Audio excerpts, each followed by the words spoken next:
rumble. Another eagle-eye drone, high above the clouds, circling relentlessly. Hama's jaw tightened. He looked toward the shadowed corner where his children slept under threadbare blankets, oblivious to the storm inching toward their village. "If they find you here," he muttered, "it is not just you they will take." He didn't say the rest. He didn't have to. He knew the consequences of working against the Americans' interest.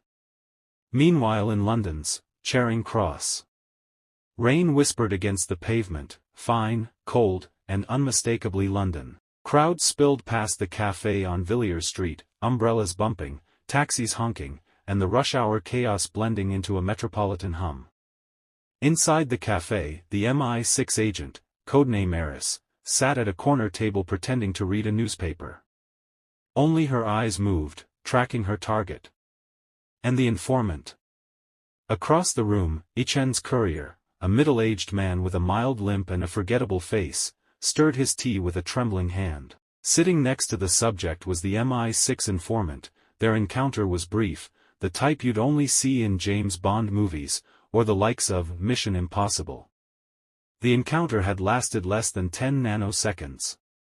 A brush of elbows. A dropped napkin. A whispered phrase in coded language. A micro-SD card exchanged beneath a newspaper. Invisible to anyone else. Eris wasn't supposed to have made eye contact during the drop. She hadn't meant to. But she did. In that moment between passing strangers, Yichen's courier had met her gaze, a silent plea buried beneath terror. That was the first intel MI6 received that something global, something dangerous, and something imminent was unfolding.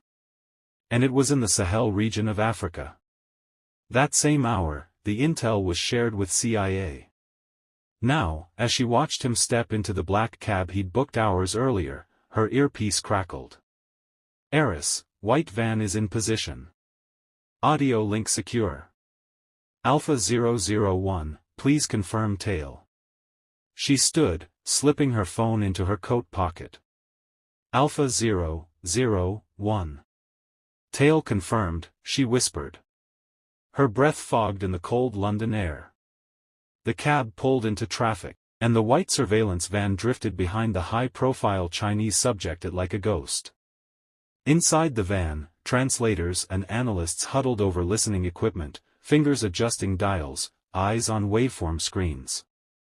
Mandarin characters scrolled across a translator's monitor as the recorder captured the courier's frantic call, retrieval. Sahel,